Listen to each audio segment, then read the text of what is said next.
Hello, bonjour, and welcome back. You probably didn't even leave anyway, but in any case, I'm back to join you on the third part of Rufus' journey with this developer's commentary. Yeah, the thing with strategies is, besides that they always come in threes, you also have to consider the people who didn't play the first or second part. Despite that fact, I wanted a fast-paced intro this time around. Even if there was a lot of stuff going on in the two previous parts, the challenge here was to decide if I wanted a fast introduction without a lengthy cinematic wrapping everything up. And we found a good, funny solution for that in part 2, but with the third part I wanted to dive head front into the action. That's why I plan to divide the first chapter a bit to let the player get used to Rufus and the action, but we still get some info out of that first intro cutscene. We had a first glance at Elysium. I hope you liked it up there. I thought it was a pretty smart move to have a peek at Elysium before the story unravels, and even if it just was to show that it is, in fact, something worth all the struggle Rufus put up down there. Another challenge, how do I transport that message? Because if everything up there is nice and clean and all those people wear their fancy clothes, why the hell would someone like Rufus think it's appealing to be there? That's why I decided to portray Elysium as a great theme park, a giant playground where Rufus would definitely feel comfortable. Yeah, and that's how I came up with the intro. But now we'll of course move on with the story. The next outrageous thing throwing you right into the plot is pulling the rug from under Rufus' feet. We scrap Bozo's trawler. Yay! But maybe we can turn the tide. Give it a try. I'll be right back. Being the young fool I am, I didn't think it would be too great an effort to show the trawler from this perspective as well. I just wanted to establish this trawler is seriously wrecked. We see the whole scope of how hard it's been hit. The hatch is torn, the other half of the ravaged bridge is over there. It's somehow stuck to the cargo area, sundered. And since we already have drawn the ship from that perspective, I figured, well, can't be too hard. As a matter of fact, though, the background artist who stepped in here, since the screen wasn't in the pool of backgrounds Micha did anymore, almost painted himself to death. Turned out really nice, though. He did all those clouds, and every single one of them, he'll be remembered as a hero. The rails, the animations, that's also, I mean, it kind of swooshes by very fast, but take a closer look. It has this vast amount of textures and is so very, very detailed. Utter insanity to put that much effort in such a short scene you click through anyway. Enjoy that screen while it lasts.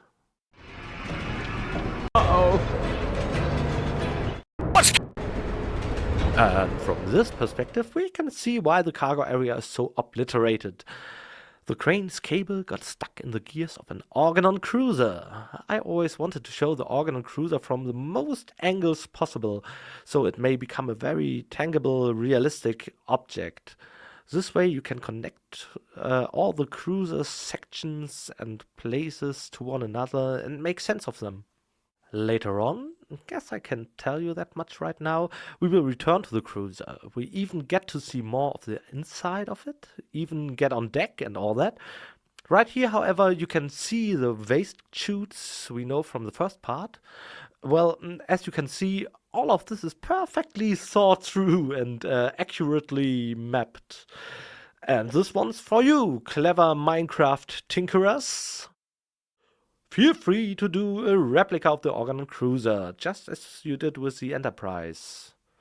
That's a rewarding task if I've ever seen one. The Trawler, again, from a perspective that Philip, that's the name of the background artist, by the way, spent a lot of time and effort on, despite the fact that it is a very short-lived scene. This is fast-paced action after all. Why on earth are you clicking the commentary anyway when things are that tense? I don't get you people. maybe I can, just to stall a little more, share some insider knowledge about narrative. There is a certain fact we learned about during our 8 years of games developing. The more you want to speed up the pace of a game, the more you want it to be fast, dramatic, and exciting, the more you need to divest the player of most or all of his options. It's the only way to keep a fast pace, to dash from one point of action to the next. And if we want to slow down, let everything sink in and make the player take a look around, get him to identify with the characters, when it's like, how's it called again, real immersion. Then we increase player options again, giving them all kinds of stuff to do, baffling them just as much as Rufus. That technique works pretty well, and thus there's not that much to do here. We want a fast paced in this situation. Of course, this style also means a ton of work. The number of screens we cranked out here, it's insane.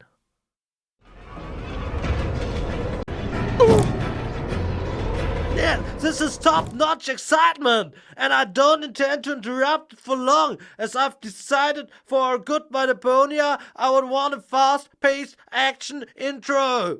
That means the whole intro sequence is supposed to feel like an extended cutscene that is still constantly interactive, and so you can click on my weird face to listen to the commentary, even if this looks like an ongoing cutscene. Big credit to Rufus and the physical feat he pulled off with all that clinging to the wall, by the way, and brachiating along, and so what most of you probably do not know is that Rufus does all the stunts himself.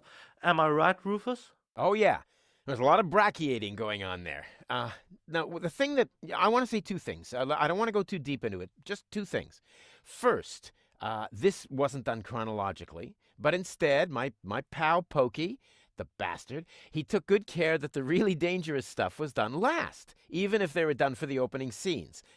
Just in case I suffered some terrible damage. And second, and I don't want to dwell on this or that, but the user has to keep in mind that this whole thing was actually turned around 360 degrees. So just let that sink in, how dangerous that meant the stunts were.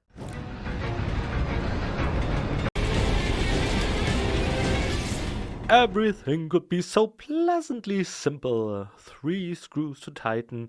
Can't be that hard. Accordingly, I don't want to dwell on that too long and want instead point to the fact that this cable is kinda off. Yeah, we just said screw that to ourselves when we noticed its odd run.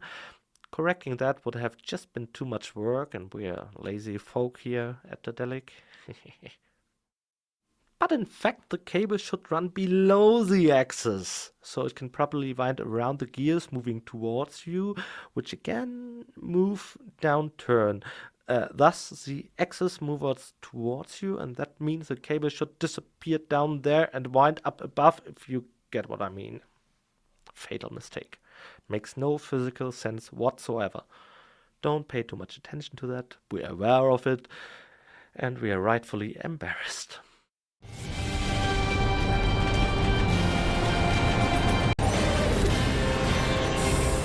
Stop. Before you go wild and click all the things, let me recommend something. There's not much to do here, so feel free to look at goal first. It's one of my favorite reactions in part 3.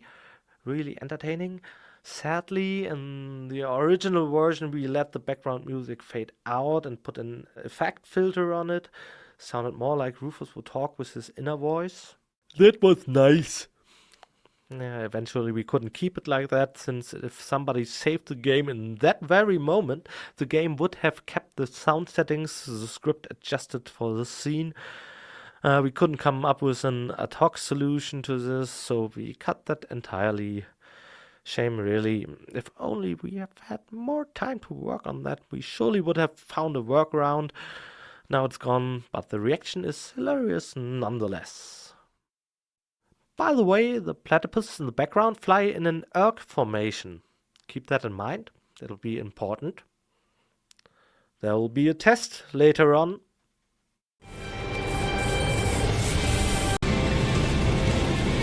And And now one of my favorite new characters of Goodbye Deponia will be revealed.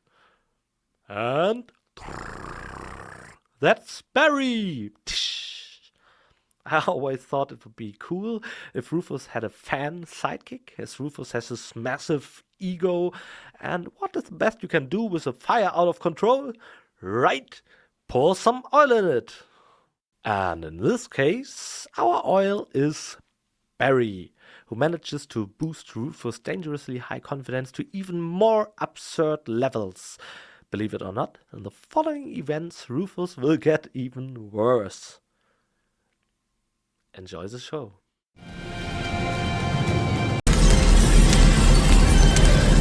This is an especially exciting scene, again.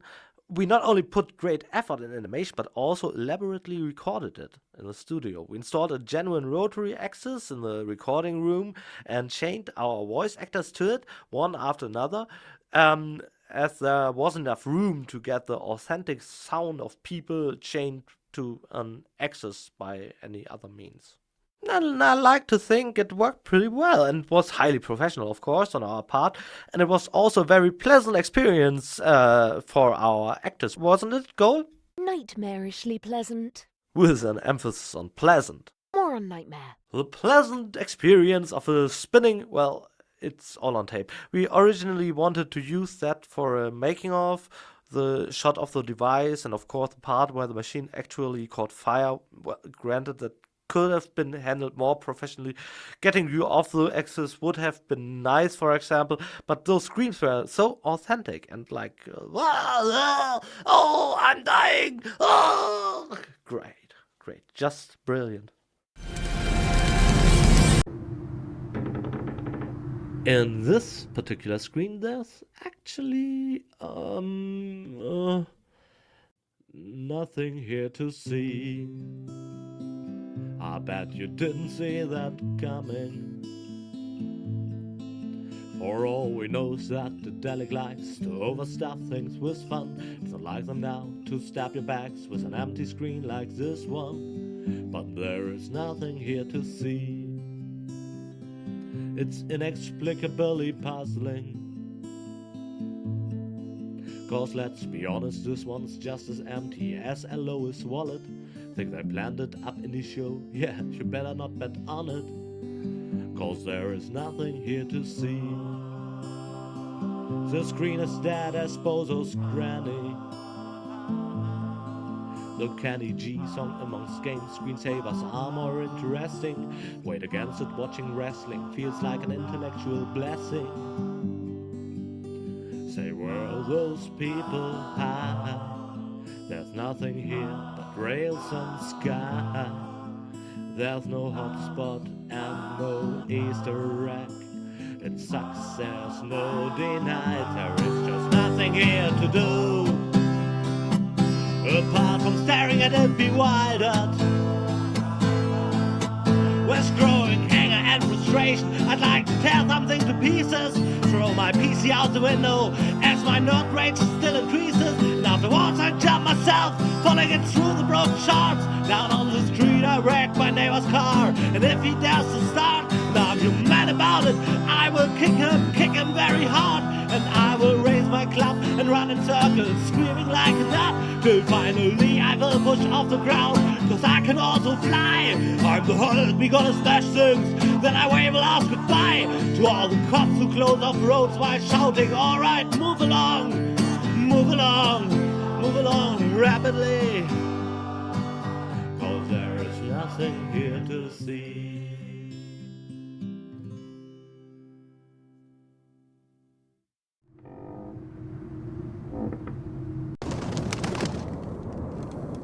Mantacle. It's a Hebrew word as far as I know.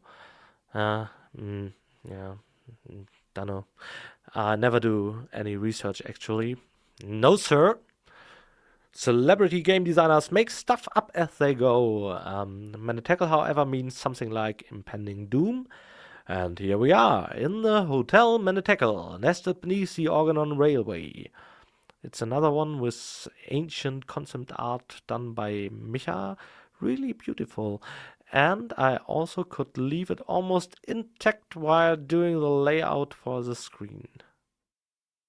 After that, he revised my layout that was based on his drawing again, but I don't want to keep talking about that, since doom is obviously imminent, yet we neither heard nor saw it up to now.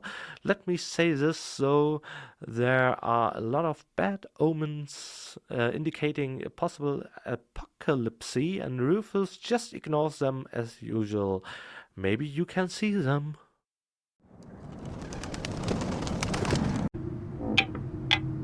The hotel's receptionist is in fact one of my favorite characters. He's just such a slacker and brutally honest. Hotel Manticle is in a disastrous condition and he just doesn't care. Very fun guy to write. And despite the fact that he's just a nameless support character, seriously, that guy is listed as receptionist. He has the most lines of text among all support characters in Goodbye Deponia. Thinking about it, that's a bit awkward. But as I said, he's a fun guy to write. And that's of course also due to the fact that you have to come back to this room multiple times. This is, after all, where our comedy of errors will start. You can really look forward to that. All kinds of crazy mix-ups and confusions will take place right here in this room. What else? Right. My sincere apologies that the bell on the counter drawn by Micha looks like a butt. I didn't greenlight that, and when he showed the drawing to me, I just couldn't say no as I was laughing so hard.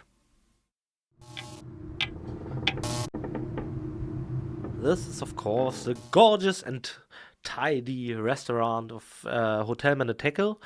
We had to let the gears in our head grind pretty heavily to work around a certain problem. In a dirty, dusty, run-down place like this, where would we hide an important clickable object that was supposed to be, dust? Eventually, we came up with the idea to put the dust, something that is everywhere in that place, into the coffee maker. So when Rufus decides to get a cup of coffee, he also gets some dust into his inventory. Otherwise, you could put that stuff basically everywhere. Speaking of which, I've read a lot of comments posted on Let's Play videos in the forums and some reviews on Rufus hacking Cuff when he gets the dust from the coffee maker. Tell us, Rufus, is there any need to worry about you? Well, yes and no. I mean, I always like it if people worry about me, especially if that worry is tied into generous donations. But here, of course, encouragement is important. There are people sending their kids to university so they can make something out of their lives, or they take them to the gym every day so they stay fit and healthy, or they take healthy nourishment.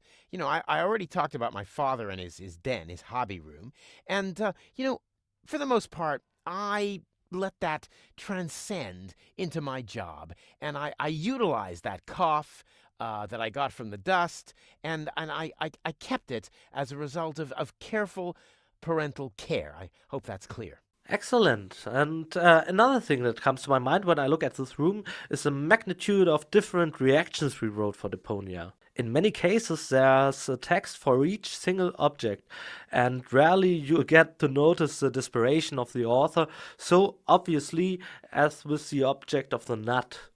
If you just entered the room, stop listening right now. It is stop listening hidden under that picture. That's why it's not hanging straight.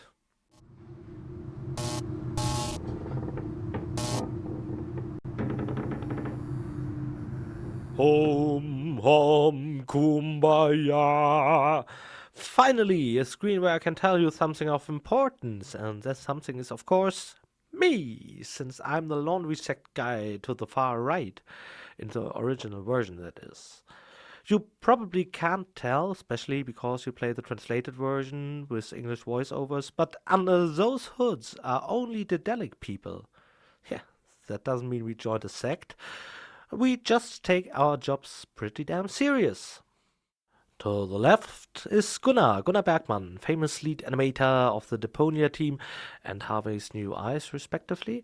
Hood model and voice actor. His voice is one our German audience often hears, but I think I've already mentioned that earlier.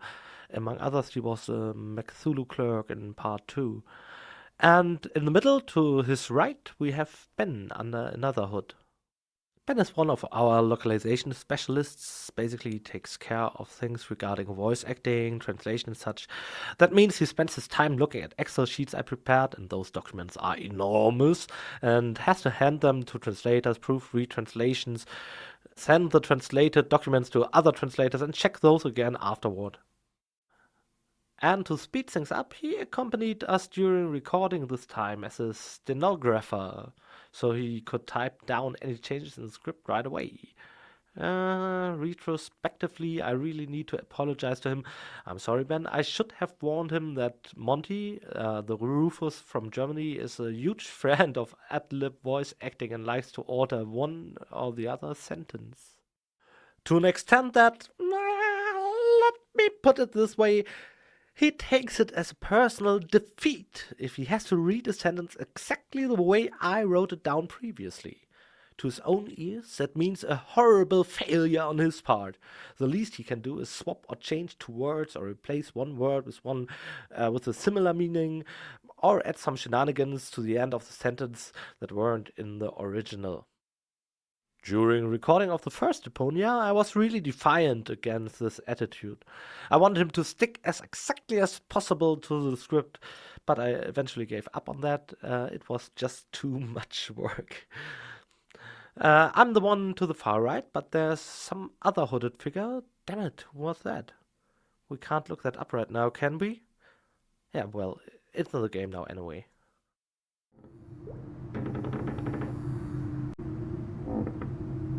Yeah, who doesn't love the classic Benny Hill episodes?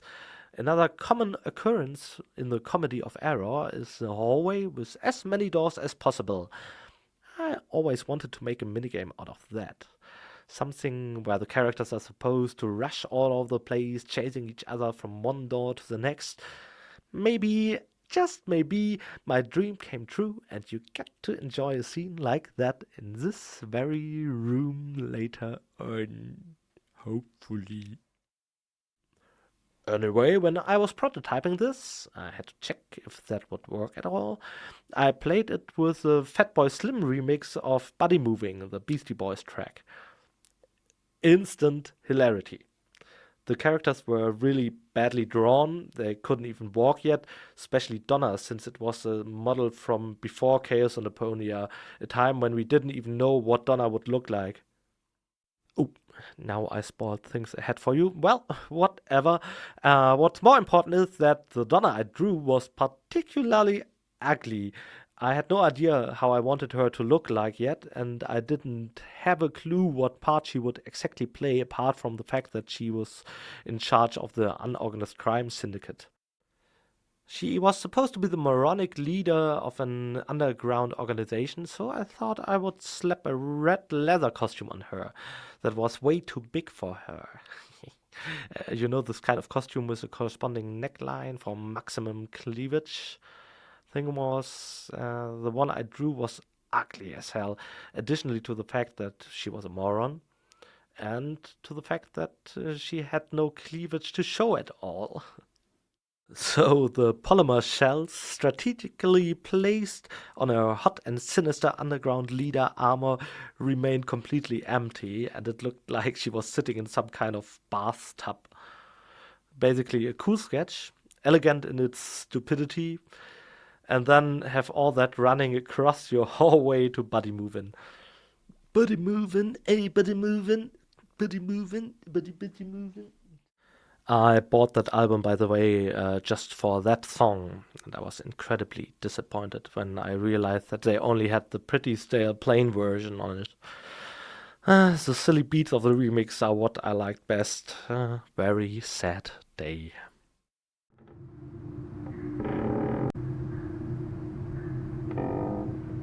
I didn't know if I mentioned this, but I like mini games.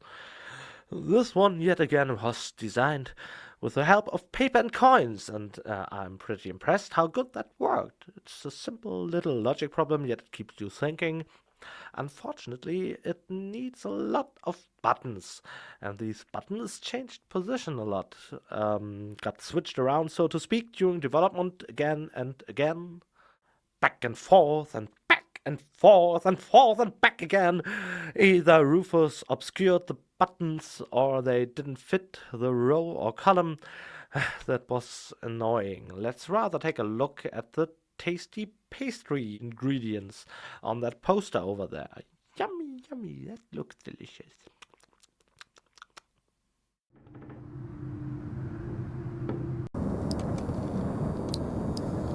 Welcome to Deponia and all its creatures, great and small. Another species we haven't seen yet, the pelican. A Deponian pelican sifting through the trash. That's how it's supposed to be. But we have another species here, a familiar one. Only though if we look very, very closely, because it's hidden. Many did not look closely enough and missed it. So keep an eye on the screen. My favorite German Let's Player, for example, let's just call him Gregory Onk, didn't spot many of our platypuses which we have spread over the whole third game. We did something similar in part 2 already, when we had jigsaw pieces that, when completed, formed a little image. Here in the third installment, we wanted to do something like that and patch together our very own platypus field guide. Given the facts from part 2, one must assume there are only 4 kinds of platypuses. And that is, of course, completely wrong! There are many more types of platypuses on Deponia, and some of them are collected in our new, better, stronger platypus field guide. It was a hell of a blast coming up with names for those animals. Sometimes in my own free time I do nothing but coming up with names for animals. Wait, that sounded a bit weird. But by the way, in this complete journey edition, we also now have collectibles in Deponia 1. You can look for junk in the junk. Well, that's original. This room has changed a lot since we revised the walkthrough. Maybe you've already tried to grab that towel next to the shower. Yeah, you were supposed to do that once, but you can't anymore. Pretty annoying that it is still in there, since, by now you're looking for a towel in this chapter. If we just noticed that, we could have removed the towel quite easily, since it's already drawn as a collectible item. That means there's a completely proper background underneath we could have used. We simply forgot and left the towel where it is. That's stupid. But of course it's only stuck. What's missing is a corresponding speech file where Rufus points you to that fact. Anyway, I don't want you to dwell on our logic mistakes for too long, but instead direct your attention to this lamp. And in all honesty, only somewhere in the third part I had my girlfriend saying to me, does Micha really have to draw genitals in each and every screen? Yeah, and that's when I noticed there is, in fact, a penis in every single screen. Micha, what the heck? This lamp hangs from the ceiling like a gigantic phallus. Yeah, I mean, it takes some imagination. No idea what Micha had in his breakfast drawing balls like that, but that's a penis dangling from the ceiling. Oh, good God. I hope our FCC rating doesn't go through the roof now, or otherwise we have to do the whole commentary again. Am I allowed to say penis in America? In an American video game? Can I say penis? Or do I have to use German words like there's a penis in the screen? I think that is okay, isn't it? To say there's a Schwanz in the screen, or there's a huge Wiener Würstchen in the screen. I think I'm allowed to say that. Am I? Yeah. Okay, that's okay. I go with Wiener Würstchen. I don't know if I mentioned it, but I like dark rooms. Yeah, don't worry, no minigame ahead. I just like dark rooms. I like them since Manic Mansion. You enter a room and see absolutely nothing. This room was supposed to be even darker, but that may have spoiled the nice situation, since if you want a proper rundown hotel where nothing is in good condition, you also need this place to be haunted, of course. And thus I convinced my favorite haunting expert, Lars, to play the part of the ghost in the German version. Sorry that I keep telling anecdotes about the German voiceovers, but our German audience already knows Lars as the barkeeper, for example, in Edna and Harvey the Breakout. He's a brilliant actor with a wonderful, versatile voice. As mentioned, he's a barkeeper in the Edna series, but also Professor Knock behind the couch there. And here he is the ghost. By the way, I know Lars since my earliest childhood days. That's not technically true. It's more since my early youth, I guess. Just like the voice actor of Harvey, he went to the same school as I did. Both of them were. They were classmates, even. Yep, both were classmates of my younger brother. For my diploma project, The Breakout, I needed to resort to friends to assemble proper voice actors who would lend their talent to a no budget university project. I was fortunate enough to actually have several actors in training in my circle of acquaintances, and two of them were classmates of my brother. Those were Lars and Alex.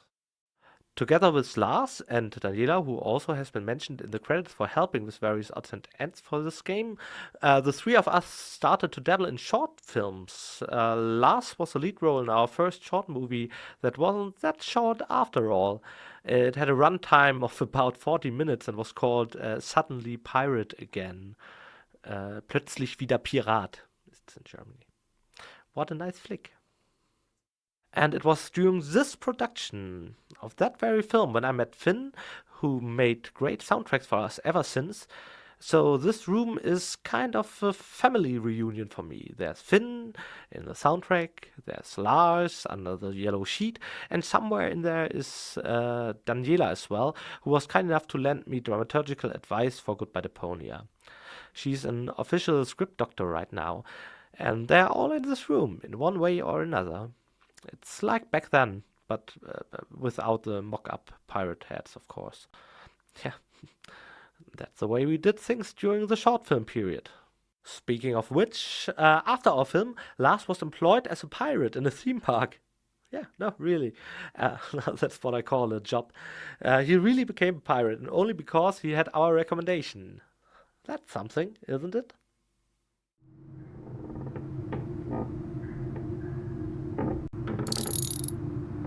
And so we finally hit the hotel room where Doc already prepared his tools of the trade. And Bozo showered, obviously. This is the first time you ever see his hair in all its glory. And Gold, of course, has another important part to play as she's prepped for surgery. Well, yeah, she is unconscious yet again. The good thing is, this way she can't complain about her part not being big enough. Yeah, of course, there is nothing to complain about. It's a nice scene. It's a very important part on her part. And Rufus wouldn't be Rufus if he wouldn't find a way to bring her back in action, of course. He had some practice in assisting Doc in complex surgery, after all. No reason to worry. None at all. Yeah, maybe he finds another steel brush. Yeah, whatever gets the job done, right?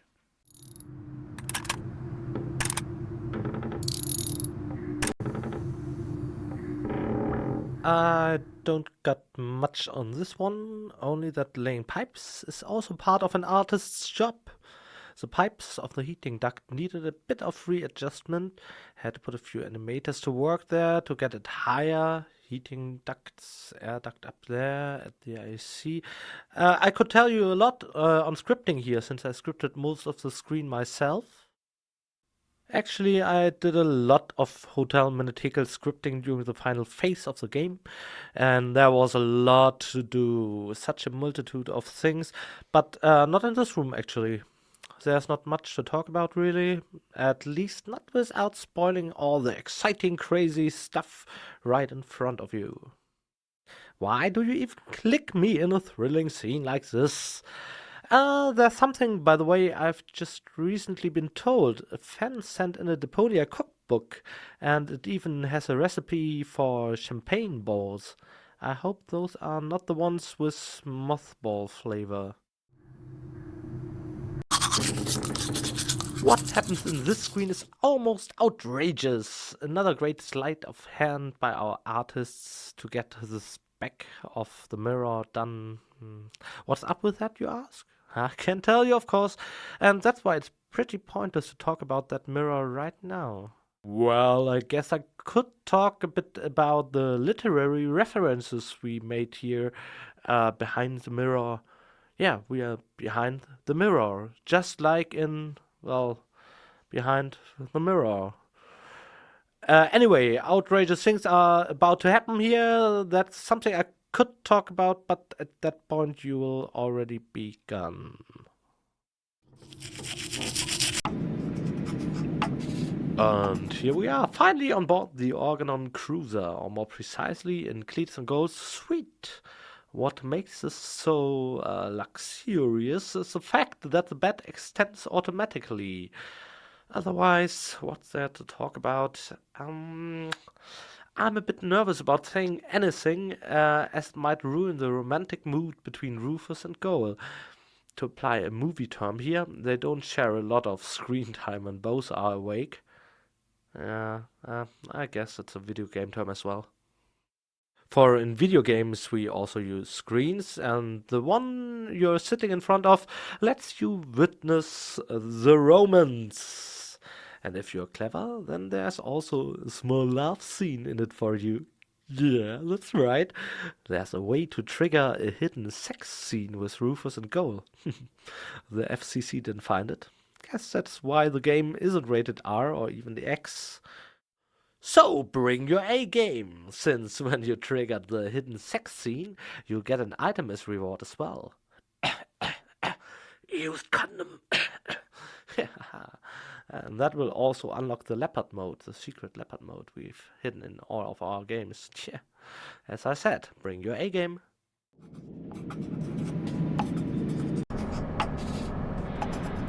Yeah, I just admitted to my colleagues here, I am an a-hole. Sometimes I'm just an a-hole, especially when I sell my artist 6 screens as only one. Give him 6, let him only get paid for one. That counts for this screen and the following 5. Yeah, forget it. I won't comment each of those. Jeez, I'm such a jerk. Yeah, I get a lot of deserved hatred from Alex, one of my scripters from the core scripting team of Deponia and Harvey's New Eyes. Alex, the Russian, he had to script the whole logic to that labyrinth puzzle you're about to see on short notice, since it was one of the last things we got done. And there was a crap load of conditions on this one he had to take care of. It forced him to repeatedly go to the artists and tell them he needed another animation since it could possibly occur there, all despite the fact that the puzzle itself is really simple and reasonable. I think he forgave me by now. At least he talks to me again and stopped throwing stones at me. Yeah, sounds like a healthy relationship, don't you think?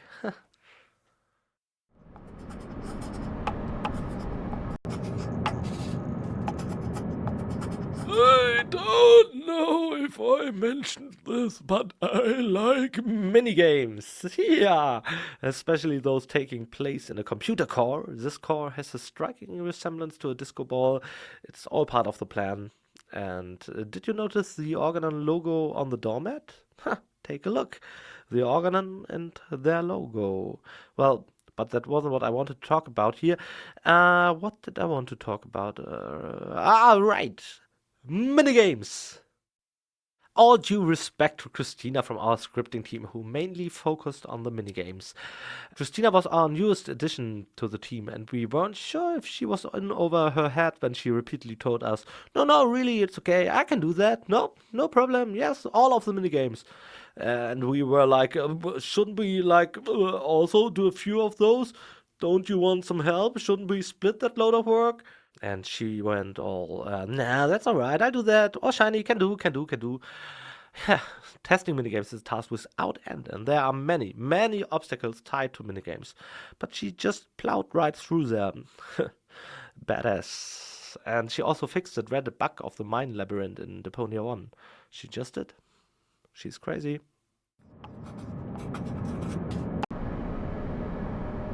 This background, and that's something I must say for the whole chapter, wasn't finished by Micha, but that was the work of our good Fabi, another veteran animator, and we can always count on her to freelance jobs through some projects. Seems like even if you leave, you will return to Daedalic eventually. Yeah, nothing you can do against that. Fabi also studied with our chief animator at the animation school here in Hamburg. Do you even say study in that case? I mean, you just draw. You don't study, do you? You just draw stuff on a piece of paper, lines and so on. And no disrespect here, but by the way, don't confuse our animators with animators from holiday resorts or stuff. Those are totally unrelated jobs. It's a mistake our boss Carsten likes to make when he presents our stuff. He always ends up confusing those two. The word is, of course, animator.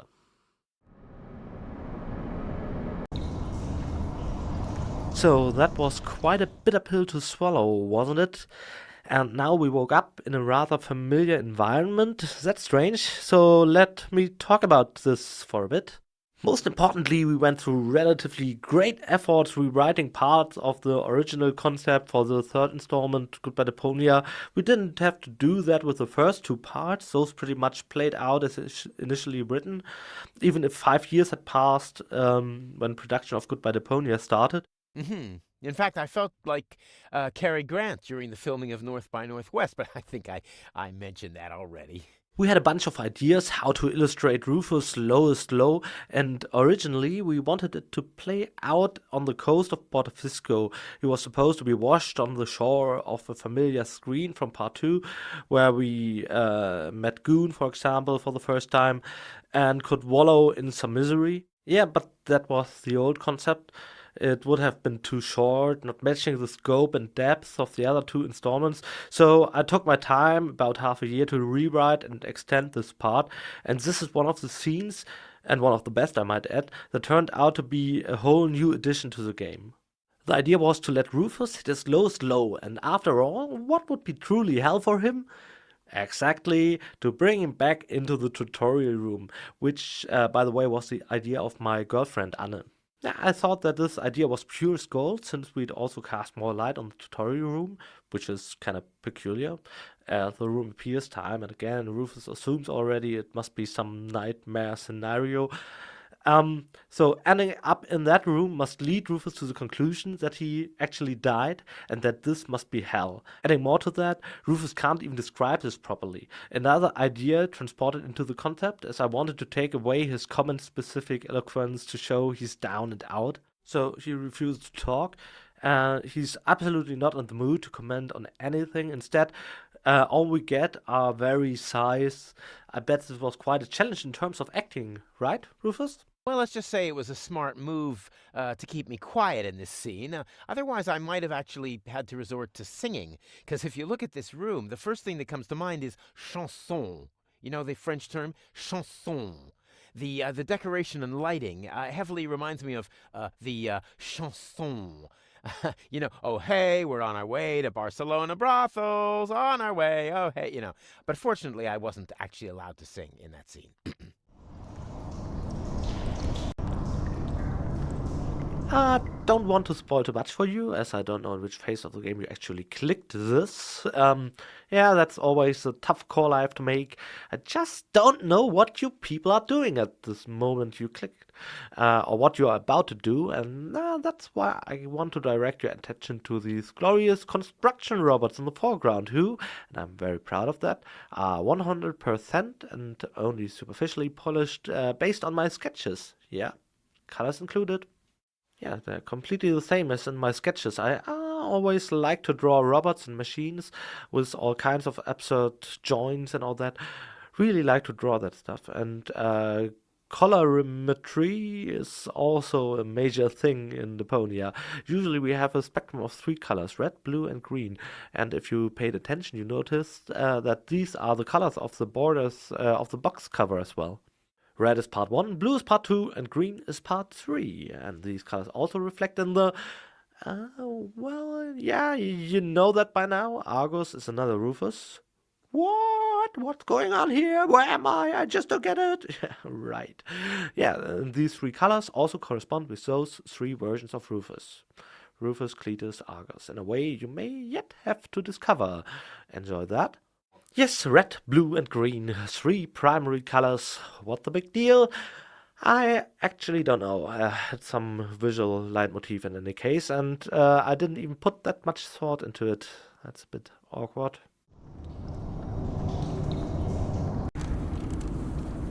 Abandoned factories have something very monumental about them. Not looking at them is pretty hard.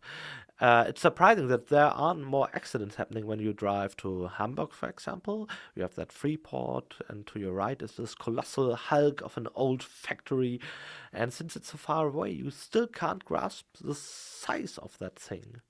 At nightfall, they switch on the lights and give the Moloch a genuine, hardcore Ridley Scott sci-fi flick look. I just can't take my eyes off that. A lot more accidents should happen there. Maybe that is the reason why the Elb Tunnel is closed so often. There are a lot of those factories, actually. Mostly near freeways, since land prices are lower there, or nobody cares if toxic clouds loom over the region. Don't know. These kind of things are more annoying in or near towns, I reckon.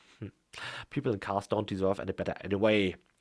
Yeah, I don't know why there aren't more accidents, but due to all this factory here kinda didn't live up to my expectations. Admittedly, that's also a result of the puzzle mechanics involved. There are a lot of puzzle components that interfere with free background design here that prevented us from doing something truly colossal with this factory, like I had in mind. Pity, really, but there's still this flare of rust, and at least we don't have any accidents in the screen.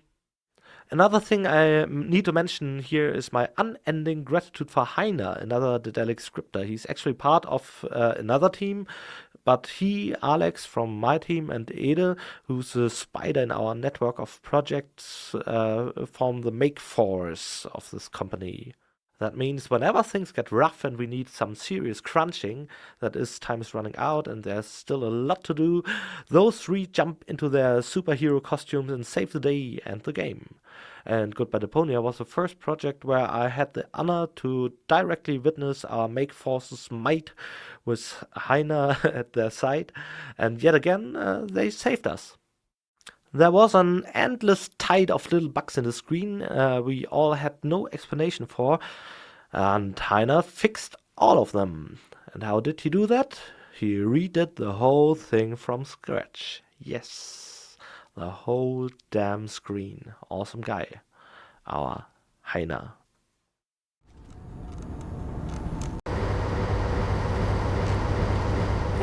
And here the game meanders a bit into ecotrophology. I have a latent knack for nutrition science myself. Those who know me well, though, also know that when they want proper nutrition advice, they should travel to Australia or a similar place with the equator running between them and me. As my best nutrition advice mostly refers to increase your chocolate per coffee ratio. By the way, I lost some weight during the last month. Yeah. You can't see that right now, but I really did. It's probably an age thing, but I also get a few pro tips from some nice vegans I know. They illustrated what is wrong with my nutrition.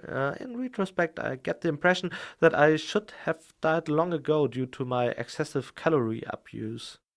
Life and food are, of course, tightly connected, and so the theme here is more like an eco-trophology theme tapping into the field of philosophy and less a pure eco-trophologic matter. And while the connection between lifestyle and nutrition is evident, the theme of this chapter is clearly of philosophical nature. This is illustrated by the example of the olives. That's why we have an olive-colored background. You have my sincere gratitude. I really can't believe you are still listening to this bull thingy yet again.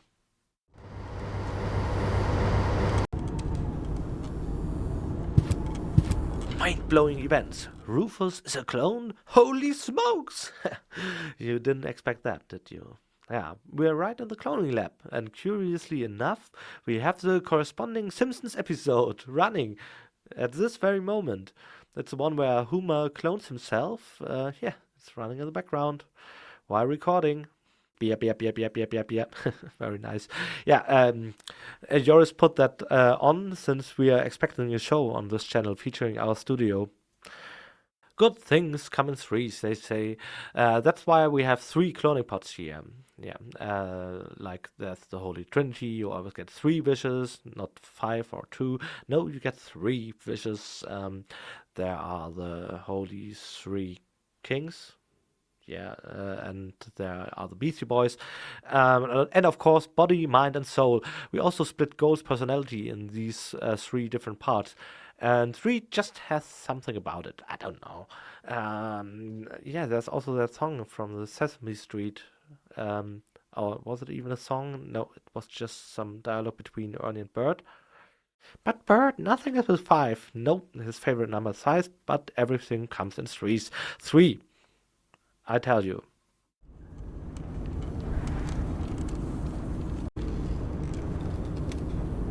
A gorgeous screen showing you how to handle the cloning pod up close. A lot of switches to be handled here. I always like that when you have buttons and switches that all have a function. How does this or that work? Oh, just a sec. How does this work actually? I mean, you somehow ended up clicking my face, but looking at the screen, I wonder if I obscure the lamp in the upper left corner. Does my image obscure it? Probably not, since you couldn't solve the puzzle in that case. Or you would have to go down to the factory hall, as these lamps are connected to those downstairs. Guess I can tell you that without spoiling the puzzle. That means they always show the same condition, and that's the tricky part when it comes to scripting. I did a dummy script of this room. Don't know if I mentioned this, but there's a complete dummy version of Goodbye Deponia done by me. Almost 100% playable with dummy backgrounds, doodled in a poor Edna style, so I would have a reference to check if all puzzles work as intended. And I always said, oh, please don't change that. Leave it like it is. The logic works perfectly fine, but eventually some mistakes were found and had to be taken care of accordingly. Thus, all had to be done again from scratch, since scripting is easiest then. Thing is, after rebuilding, we still had the same old errors in there, since the scripter built just the same stuff again. One of our often used tropes during development was, but it did work before. The screen reminds me of that, especially the lamp you can't see, cause my visage is in the way. At least if Simon didn't take care of that.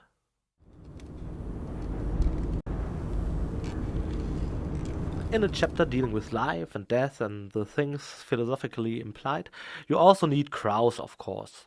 There are, however, no crows on Deponia. I told you there were a lot of critters, but there are no crows. And what's better to take their place than vampire platypuses? An obvious choice, if you ask me. How the strange hatchling with a head got in there, well, I don't even dare to guess.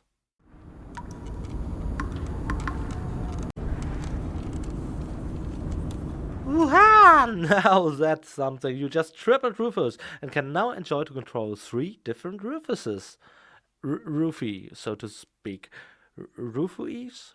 Rufy. No, wait, should be Rufy, right? After all, it's not Rufus. So Rufus, Rufum, Rufy, Ruforum, no, Rufy. Rufus, right. Anyway, dear kids, in front of the screen, please don't rebuild this set at home. Otherwise, your mommy and daddy will be really upset if your place is crawling with all those Rufues. You gotta admit, though, that Rufus is your trickster archetype, isn't he? And now we are in for another trip to drama theory. All this is actually in line with several dramas, even with those from thousands of years ago. Duplication has a long history in classical drama, and in fact it happens mostly to trickster characters, like, for example, the Harlequin. He's not a comedic role in a strict sense, but rather a very tragic one. Ruffian role, you might say, and in his theatrical role, he also had the ability to duplicate. And don't you get that confused with duplication the way they do it in Enterprise. Captain Kirk gets duplicated in various adventures, of course. Movie number 6, Undiscovered Country, if I'm not mistaken, even had 3, didn't it? Back then, I always imagined what would happen if you shove all of those Kirk doppelgangers into one room, what they potentially would do and all that. Of course, they're of different age and varying degrees of overweight. Especially varying degrees of overweight, of course. But I digress. Kirk is not a classical trickster character, so you might ask, what's the cultural historic meaning of a duplicated Kirk? Weird thing, that duplication. As you can see nothing. We've reached the 8th chapter. I think I've mentioned it before. I like dark rooms, especially if you can only see the eyes and you have to fumble around for a bit. That makes things way more exciting. I recommend highlighting the hotspots. It will save you a lot of trouble. But then again, fumbling your way out of this, going on a pixel hunt without seeing any pixels, is an enjoyable challenge of its own. Yeah, you probably noticed the new interface after the super happy fun slide. We already had that at the cloning machine. That also means you now get to test our new gameplay feature, switching between the 3 different Rufii, that's the correct declination as I've just been informed, and explore at your leisure. You probably should do that to shed some light on this dark situation.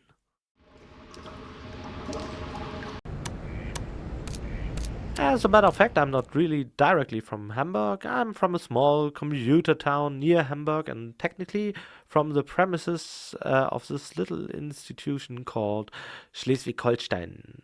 I'm from the suburbs, where the rural side of life is still intact and you have neighbors like the Mooks. In fact, we even had neighbors called the Mooks. Moog in German. I didn't even know them personally, but Mrs. Mook was said to be a very curious and talkative neighbor. She used to plant all kinds of gossip when she was at the doctor's office where the mother of my best friend worked. She lived in our street and also spread rumors about us, which went through the ears of my friend's mother to my friend and ultimately found my own ears. All done Chinese whisper style, even almost literally. In a small town, Chinese whispers are even more reliable than the whispers of actual Chinese people who lived in our street as well, because they didn't get the rumors right. And so you won't miss anything. We'll continue post haste. Just one more thing, the name Mook is actually a reference to our neighbors, yes. But as I never got to know them, I really don't know if I applied an accurate, fact-based behavior here regarding that one neighbor. However, you really have processed observations from reality on your screen. I'll keep you posted. Until then, enjoy the screen.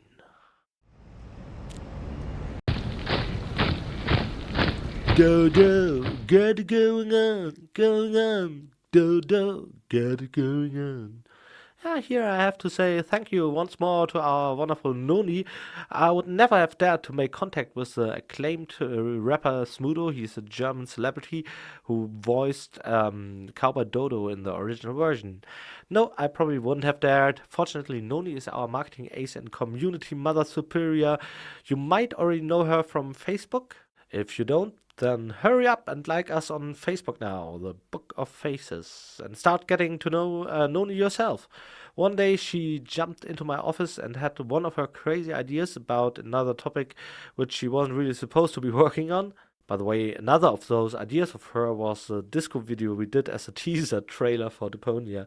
Well, that day she jumped into my office and said, "Hey, Pokey, what about this? Whoop, whoop, whoop. We do Smudo. Yeah, you do a character in Deponia. How about it? Whoop, whoop, whoop, whoop, whoop." Yeah, something like that. Sorry, it might have sounded a bit different, but that's the best version of Noni I can do. And then I said, "Oh, hey, Noni, Hey, wait, why am I doing a voice for me? I don't have to impersonate myself. I am myself. Anyway, I didn't think it was such a great idea, but when she actually came around with Smudo, I thought, oh, wow, that would indeed be cool. I've always been a big fan of his and his group, the Fanta 4, ever since. And actually, I still am. I usually don't like to say things like that, but I am a big fan. I was even at a concert here in Hamburg at the Docks where they played as Megafor with the Megalomaniacs together. They were mixing rap with metal. That series of concerts had the motto Dive Pig Dive, Dive du Sau, which was even written on the tickets. That meant that everybody could just climb onto the stage and stage dive into the audience. And if you climbed up there, you stood next to your idols and did your moves before jumping off the stage. I was up there when someone pushed Smudo and he fell off the stage without anyone in the audience being prepared to catch him.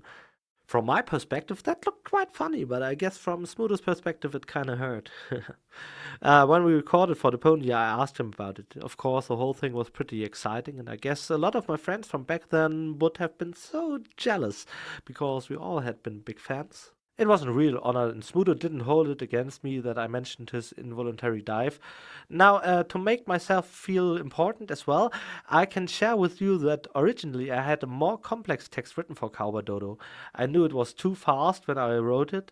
I had trained it for a long time and then received the layout from Finn and rapped on that.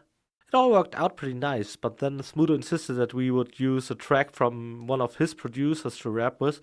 I thought that was a bit sad, as I quite liked Finn's track, but Smudo had brought his own track, and of course, he's not just rapping on anything. He'll only rap on tracks from his homies. Fortunately, he's not saying homies, though. So he brought his beat and was much faster. I tried to sell him my lyrics and tried to rap on his track. He said, yeah, well, that wasn't so good. So he changed the lyrics and we both sat together in front of the PC. Maybe you have seen the pictures on Facebook or something. So together we reduced the lyrics so good old Smudo could breathe a second here and there. That gave them more Smudo spirit and Smudo style, but I have to say I rapped it pretty well. I was able to do the fast beat. I could have pulled my version off using his track. Yeah, he couldn't. So that's true. I hope he never hears this.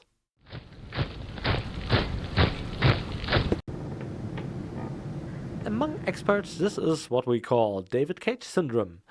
It's when developers try to create precedents at all costs. Yeah, what I tried here is to create the very first interactive sitcom. It was great fun, especially since I didn't have to put too much effort into the punchlines.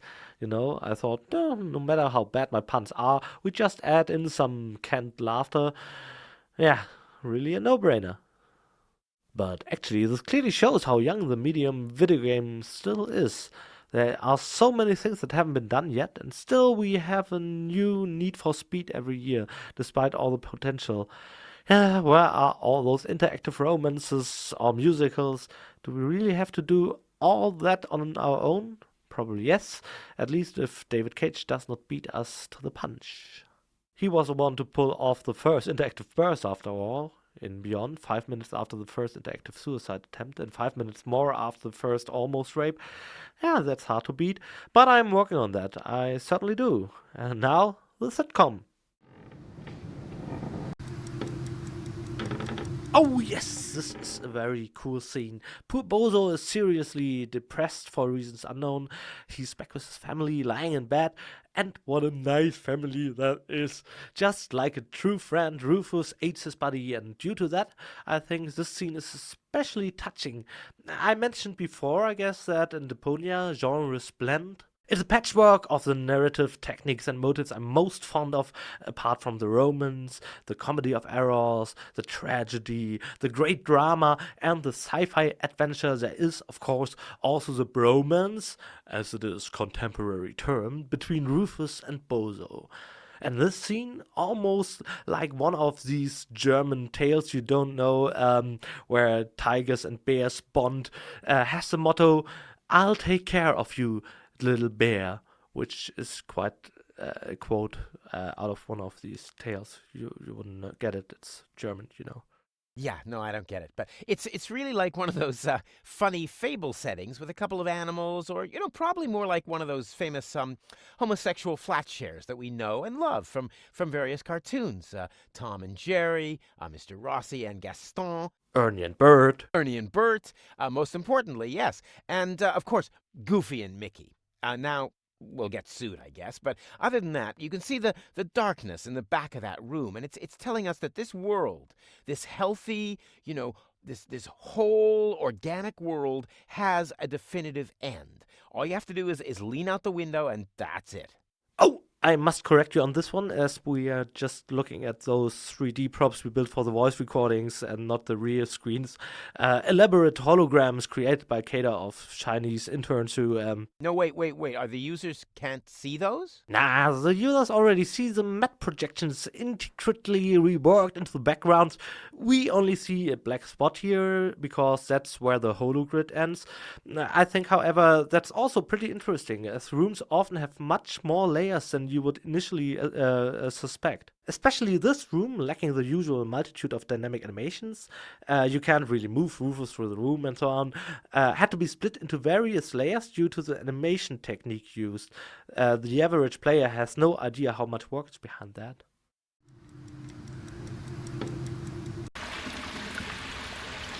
And here she is, our goalie.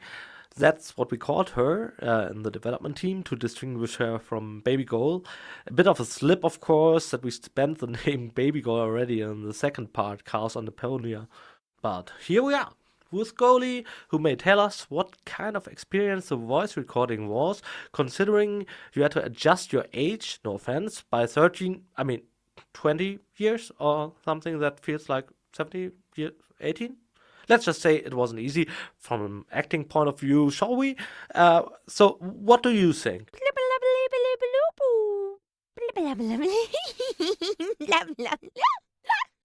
So that means you have a special technique that's stepping into method acting, isn't it?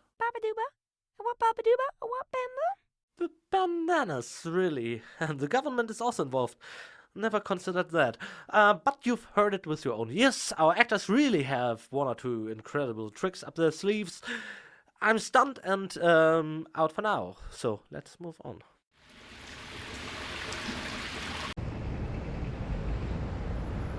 Well, meta content after meta content. And this one leads us to a small anecdote about the Burrito Woman. I created her as a trap for a nationally renowned Let's Player. Yes, she's a Let's Player trap. I thought, let's prank my favorite Let's Player, cause if he enters a room and sees a chubby person behind a counter, he can't resist to say, "Oh my, what a sweet muffin." Yeah, that's basically the setup for my punchline, and the prestige will be revealed later on when a character comes into play that was voiced by this very Let's Player in the German version. Feel free to check that out on YouTube or any other video provider of your choice, how excellent my little prank played out. Of course, you have to understand German language. Though I was really nervous if that would work at all, since he was in the studio with us, and of course he knew parts of the text. And I thought, I gotta hold back with the directing, can't give any of it away. Yeah, but it still turned out great in the end, and this celebrity Let's Player walked right into my trap.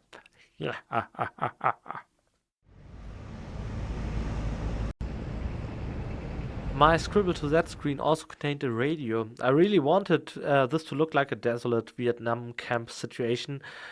These are scenes from behind the front, where all the soldiers try to cope with their traumatic experiences, and that's why I wanted some fitting Woodstock music from the radio, like in Apocalypse Now and all those flicks.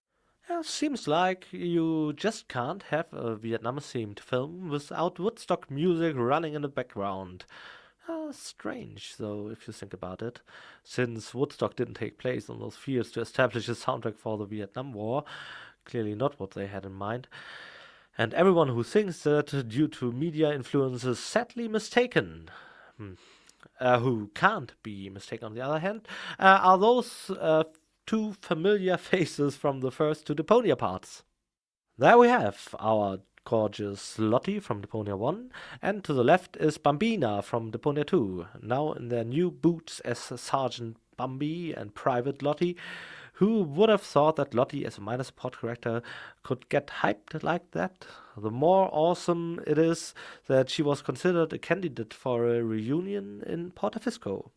And of course, as a rebel, since the rebel ranks are steadily growing, good chance to get some old friends back into the game. The twist in her character is something I am really fond of, and that is her falsetto. She struggles to sound as feminine as possible under Rufus's constant pestering in the first part, and this whole transgender mix is only due to the circumstance that no one can really stay feminine and polite for long when dealing with Rufus.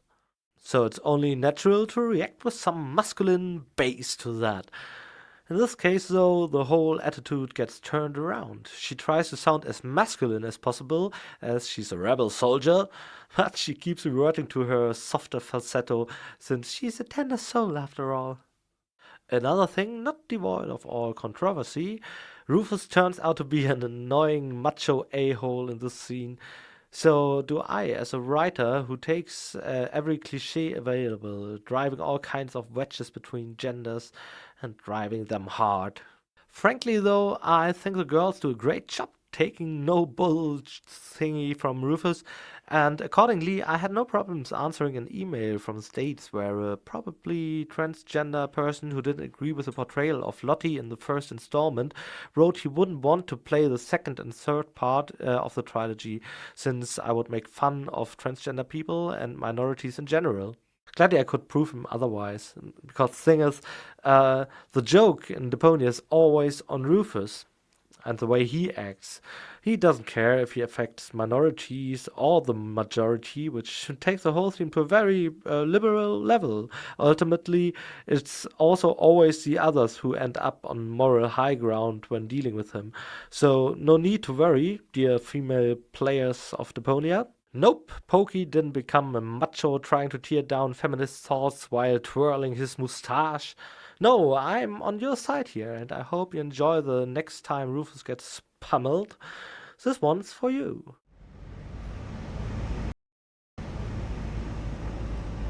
This is in fact one of my favorite screens. This has little to do with visual criteria, but is instead a matter of content. As a writer, you're always partly a slave to the muse, so to speak. You're always dependent on the right moment and the right ideas. In regards to this screen, I must thank my muse. She was the gateway to this uncanny lineup, even though we've reached it over some detours. We have a rope merchant to the left and a medical practice for psychotherapy to the right. And since we're in a conflict area, the wall between those two has been torn down, resulting in a vast increase in customers for the rope merchant, who improved his ropes with fancy additions accordingly. And thus we have the uncanny situation that Rufus does not choose the path of least resistance and instead visits the therapist's couch first. Well, first of all, it is nice to lie down on a couch. Frankly, it's more comfortable. And, seeing this reminds me again of my biography. See, I've seen a lot of jobs in my time. Too many to dwell on, but I don't have the time, or you don't have the budget for that. But anyway, when I lost my last job as a baby photographer, I was out of work for about 2 years. I lived off my savings, and I picked up a hobby. Whenever there was a house marked for demolition, I'd sneak into the building right before it was about to be torn down to look at the act of demolition up close And if you think I'm way too happy in this scene, ask yourself, what the hell is wrong with that guy? And now you know. You never told me you were a photographer as well. All things considered, your profession would have come in very handy since, oh, I don't want to spoil things for you. What a coincidence nonetheless. In this very image on the lower edge of the screen, there's a hint for the reason why there's a need of taking pictures of a baby. Who would have thought?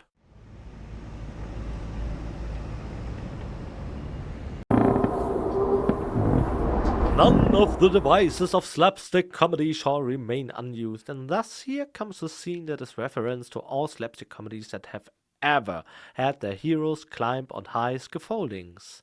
I think there was a really bad one by Mel Brooks or by Abraham Zucker. Yeah, one of those that usually knew what they were doing. Oh no, I think it was the guys who did Home Alone. What was their name again? I forgot. Anyway, the movie was Baby Stay Out or something, and the baby from the title was crawling through a construction site and over steel beams and things like that. And that's when I thought bringing Rufus into a similar situation can only be a good idea. So that's how the scene ended up in the game. I admit it's a bit random, but if Rufus ends up doing something heroic, then it has to be saving a baby from a construction site, hasn't it?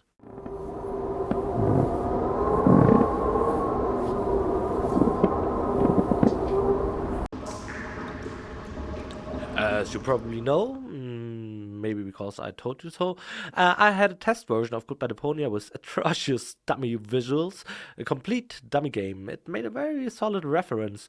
Does this work the way I wanted it to? How do the animations look? What's the overall impression? And so on. And especially here in the sewers, I ran riot.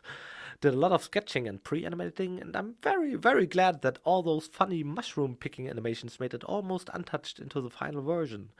They've got polished, of course. Out the animators went through great efforts to leave them as unscathed as possible. And I'm very thankful for that. I really enjoyed scribbling those. I would do it again, even if no one would ever see them. I think the animations here were very effective.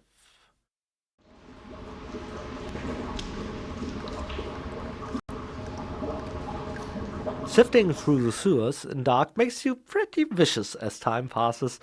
The sewers beneath Port of Fisco are kinda the Deponian Orcus, an underworld, the purgatory, if you will. Here, Rufus is among the worst drags, and here you can take drags quite literally, as we're talking about a slime monster. Compared to Rufus, though, the slime monster seems legitimately harmless and nice. Over the course of the chapter, you almost pity the poor slime since he swore to become a vegetarian. I gotta admit, this chapter really had me doubting myself now and then. Sometimes I have the feeling I might have overstepped my bounds there. The whole puzzle sequence here is something you wouldn't exactly consider good taste, I guess. Maybe the jacks add to that. I don't know. You have to make that call yourself. The third thing is not even in the screen here, but that's 2 screens ahead. Something that will happen in the outcast settlement, as we called it. You can expect a lot of low blows and cheap shots. Among other things, I got to stage my very own Hitchcock scene where the horror takes place outside the scene and inside your head. That's the only connection to Hitchcock, really. At least I can't remember Hitchcock forcing the observer to... I don't want to spoil that. But there we have also the very controversial appearance of June. Why exactly it is controversial, well, you probably still have to play through that. But there will be some gut-wrenching facts that evoke a sudden urge to defend myself. Yeah, it's some very, very, very black humor involved. And, oh, I see, my lawyer is calling. Hold on. Moment. So. Sie müssen mich leider zurückrufen. Ich stehe direkt vorm Mikrofon und ich spreche einen Entwicklerkommentar. Warte, was sagen Sie? Oh, oh, so teuer. Können wir nicht irgendwie einfach zurückklagen oder so? Können wir nicht? Ja, okay, das machen wir. Okay, super. Ja, einfach die Scheiße aus denen rausklagen. Das machen wir. Sehr gut. Ich freue mich. Ja, Gott sei Dank. Schaden abgewendet. Okay, ich melde mich dann. Tschüss. War mein Anwalt. There is no audio commentary for this room because in the German version we had a celebrity here, but in this screen so much dark humid stuff happens that I think I will just leave it with no comment.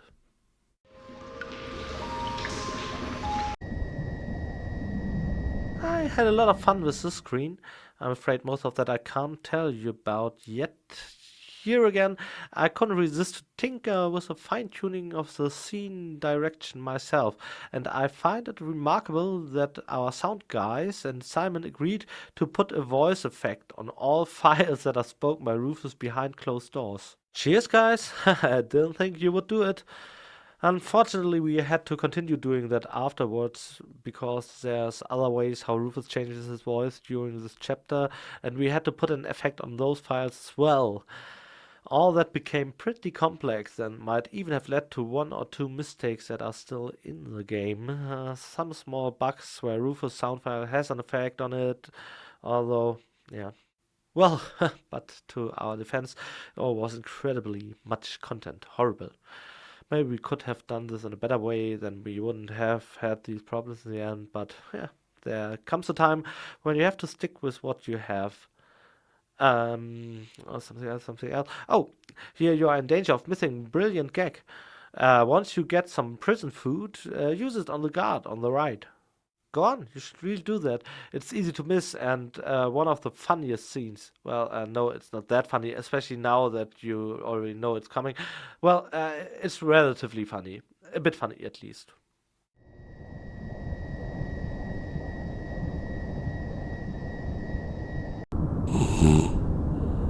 The top. Unfortunately, with all this plot going on in different smaller portions of the screen, you almost don't get to see how nicely this room was layouted. It's pretty complex where Rufus can be seen by whom and where he has to stay hidden, but we also have a couple of simple item and combination puzzles in here. For example, there is part of a bigger puzzle spanning over more than one chapter, and over on the left we also have some small puzzles going on, maybe even a minigame. Oh, I like minigames. Yeah, this room is pretty complex, and it was a lot of work to arrange all the angles and perspectives so they'd all work, just like this last sentence.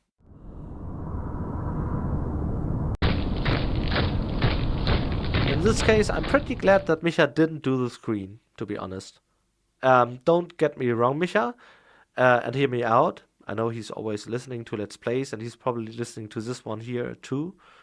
So, if you're doing a Let's Play and you decide to click here, and Micha is watching your video, then he will probably get pretty mad at me. So, I want to explain that I'm simply glad because this was actually based on a sketch I drew, and who did the final version of the screen, maybe that was Fabi too. Yeah, if that's true, I'm glad she did, because she always sticks quite close to my sketches and leaves the proportions as I had them in mind, while Micha usually develops his own version. But my vision of this craft was always very important to me. I'm sure Micha would have come up with something great as well, but it surely would have been something quite different, and I really love how the boat looks like. So again, Micha, sorry, but in this case Fabi might have nailed it better. Wait, was that Fabi? I don't want to hurt some random background designer's feelings. Ah, well, who cares?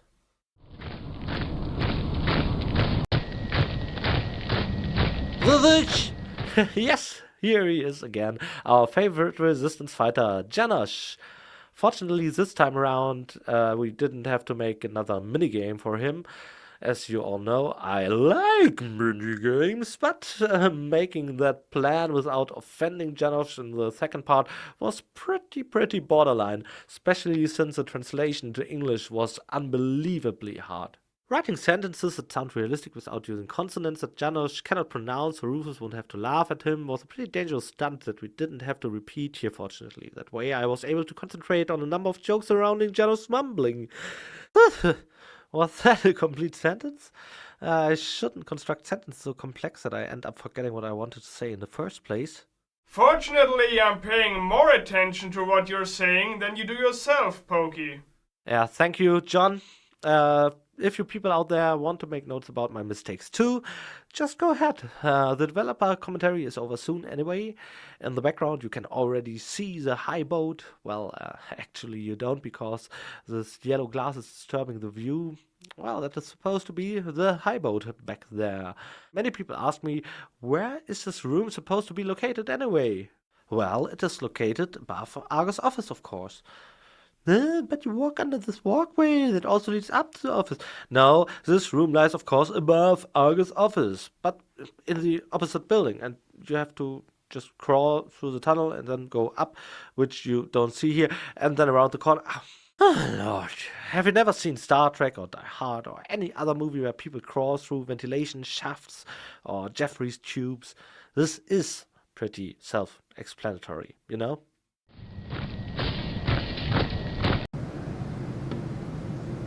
We eventually made it into the tank and have a reunion that wasn't intended to exist in the original concept.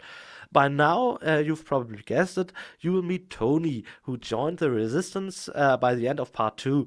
Turns out she's actually that Major T mentioned in front of the door. Yes, it's Tony. Meeting her again, however, proves to be more difficult for Rufus than you would think, as Tony found a quite capable shrink. She found peace of mind. You might think that's something playing well with Rufus, that he's happy Tony won't go ballistic on him on every opportunity again. In fact, though, he's not. Tell us, Rufus, do you have a tendency to further conflict instead of solving or avoiding it? That's a good question, Pokey. In a way, it's similar to visiting a party.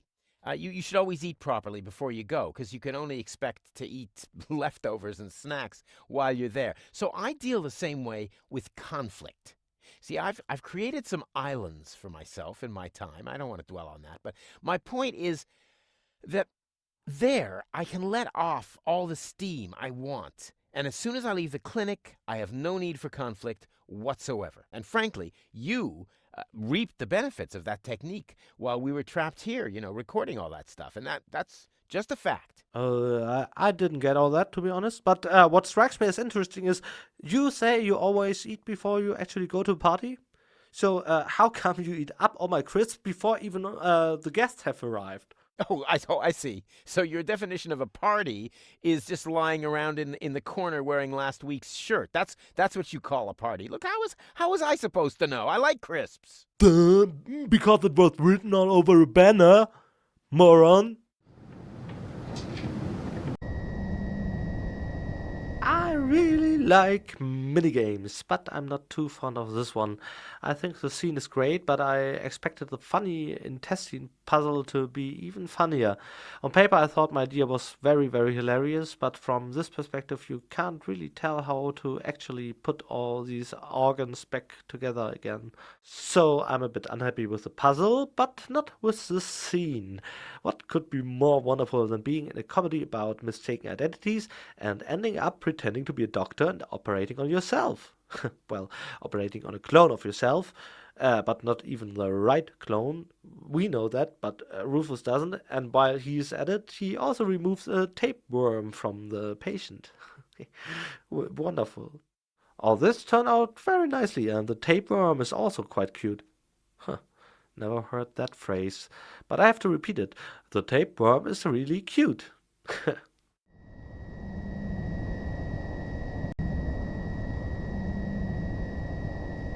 I'm not sure if I have already told you, but I like minigames. Minigames. Minigames.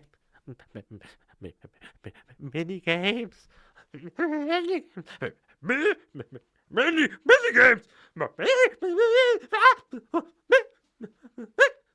Minigames. Oh,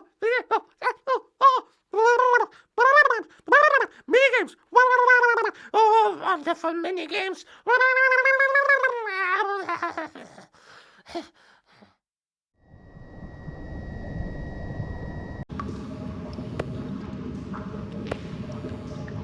And there we have it, the obligatory Deponia bar, a gin mill, a tavern, a pub, where you get your good old 8-bit pale ale and the original Deponian swill, of course.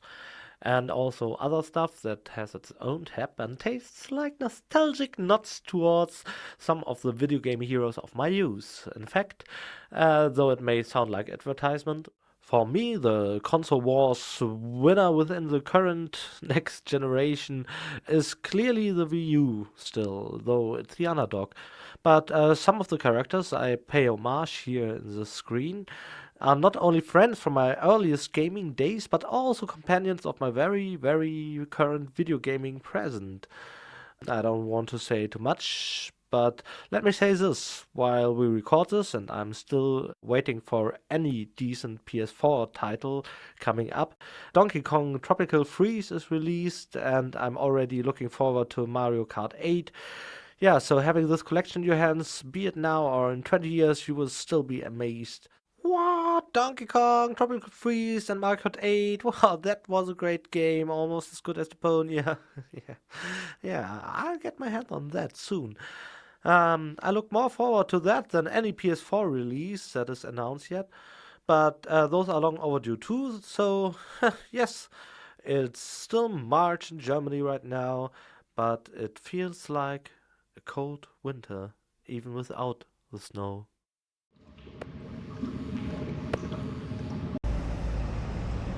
If you're a shareholder of your own video game company, you can do whatever you want. And I always wanted to make a musical. Thing is, I tried it in the screen and it didn't work out, as Scarlett has a real bad singing voice. So here's a complete showdown song of that musical, like it sounded in my head. Attack, attack, follow my leading whistle. My beard is all a bristle, I just sat on a thistle. Attack, attack, and don't dare to look back. There's nothing here to see, yeah, that was a good track. Attack, attack, and don't dare to look back. There's nothing here to see. Attack, attack, attack, and don't dare to look back. There's nothing here to see. Attack. I came here crawling on all fours through enemy territory. Got sucked in the barbed wire for weeks. The scene was pretty gory. Then in the minefield I lost my sight, but I know where the way was leading. I brought you this letter, so please read it, for I am heavily bleeding. What's keeping him endless and woe? Wish he was here, I miss him so. He may be only skin and bones, his wounds may be quite gruesome. His skull may be cracked open, but we're still a lovely twosome. Attack, attack, follow my leading whistle. My beard is all a bristle, I just sat on a thistle. Attack, attack, and don't ever look back. There's nothing here to see, yeah, that was a good track. I came here crawling alone and all fours through enemy territory. Attack in the barbed wire for weeks. The scene was really gory. But when the time stayed, I looked my back behind the world. The way was turning. The sky brought me and slept my soul in fast. He crept up in the deepest night. They all thought him a traitor, but that's the price to save the day. He came back somewhat later. Now, who would have thought that he would prove such a good friend? Twist and a twist to the end. Yeah. He crept up in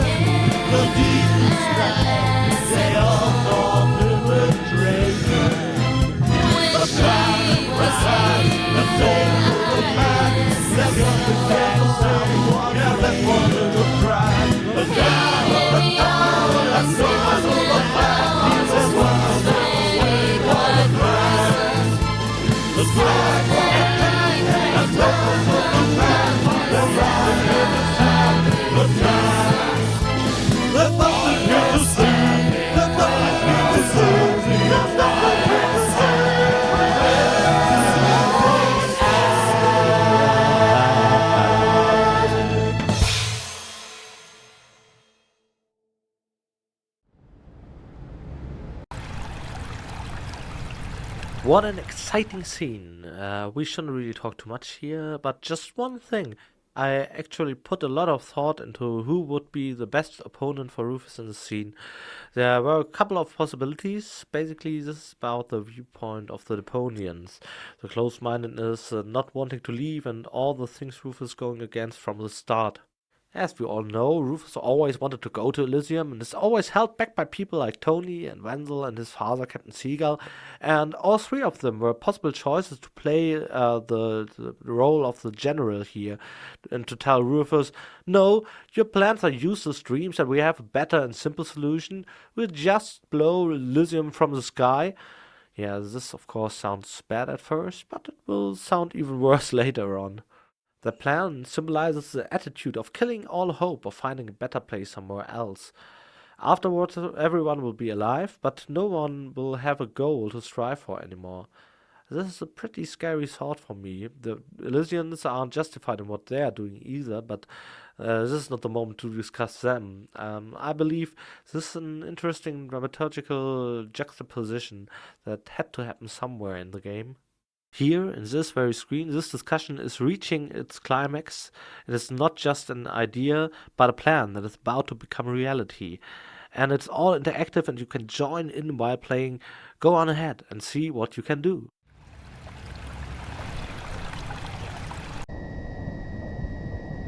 Did you expect to see an expensively animated screen like this and not to have to visit it again? No, you were wrong. This convoluted screen will be the stage for the last big scene of my comedy of mistaken identities. No, not the last, but one of the last big ones. Just wait for it. I'm really glad that the Mono's team of animators was much too exhausted already when we planned the screen very late during the production. They didn't have the energy to protest and just sadly shook their heads and said, "Oh, yes, well, okay, and that one too, Oh yes, there's a lot of animations going on in this room and it's pretty amazing we got all this to work at the same time. I take a little bow to Simon, our scripter.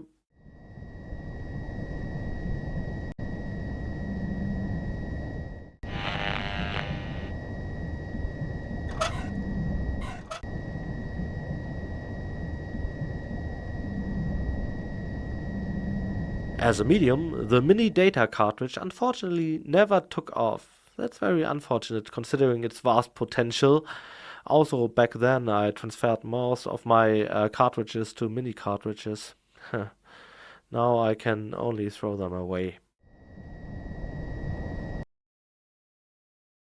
Huh? Serious? Oh. Yeah, well, get into the tank. Yeah, you have to click the tank. That's really all you have to do here. The tank.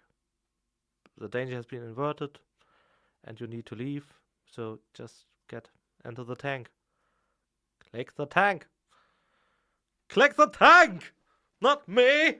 Oh, dang it! Click the fucking tank!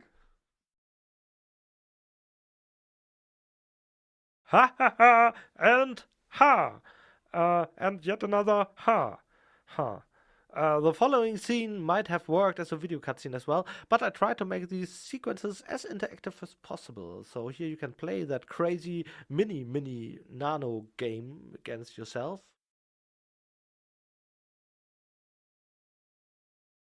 Now wasn't that exciting? After all those twists and turns, we are finally back on our way to Elysium. Goes back in action and all questions have been answered. Now all that's left is saving Deponia, right? Right, but there's one thing. Why did Donna actually have my hair color? Yeah, I read you. That's a question we've been asked a couple of times, even on the forums. Of course, that's explained in the game. Actually, Hermes said he always had problems with the clone's hair color, especially when they are not fully developed. He liked to experiment, but they always revert back to their original color, and that's all there is to it. It makes perfect sense. But the goal falling out of the scanner also had ginger hair. Whatever, John. It makes perfect sense, John. We don't want to interrupt the game any more than necessary, John. Well, because we're on our way to Elysium and definitely don't want to disrupt the suspense by irrelevant questions asked by people who are eager to have another go at washing my feet. Don't you think, John? The showdown chapter, finally. This is the highbow to Elysium. In fact, and I don't want to spoil things by saying that it's the last chapter. Even if they didn't manage to shoot the tank right to Elysium, they've at least hit the highboat, and that means Rufus is eventually on his way to Elysium. Wait a minute. Okay, what? Speak your mind, Cole. What is it? Where am I? What? You're waiting in the car. You're sitting right there. All Rufus has to do now is finding a way past all those organons to the bridge, and all will be resolved, and you will just keep waiting in the car. Yeah, exactly what a protagonist is supposed to do. You gotta keep watch of those other Deponians in the back, and also you're not in disguise. So, Rufus is disguised. You're not. And that's it. This is the final chapter. Yeah, the final chapter. I was out cold the whole time, dead, a toddler, or... You gotta keep watch of the other Deponians. And anyway, the magnitude of a role is not determined by the lines of text. This is a question of importance and gravity. And actually, I'm convinced that Deponia is, in fact, Gold's story. Yeah, Gold is the one making the calls and facing the great conflict. Rufus doesn't go through much change. He's a hero right from the beginning, he stays a hero, and he single-handedly saves the world, with the help of Cole, of course, who plays a very important role by staying in the car. In terms of quantity, maybe she didn't have that many lines, but quality, yeah, you have got to give credit to the quality. Story of an actress's life, yes, brilliant. So that was it, and I didn't even get to say anything during the commentary. That's not set in stone. We still have a few screens left, but let's move on with the game for now, okay?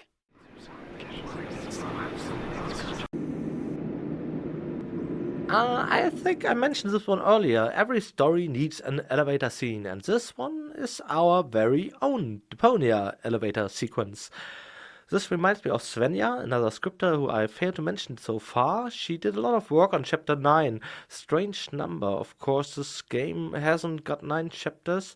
This is our internal counting system based on the time when Deponia was planned to be one big game and not 3 parts. Later we plan to split the game after chapters 3 and 5, leaving 4 chapters for Goodbye Deponia.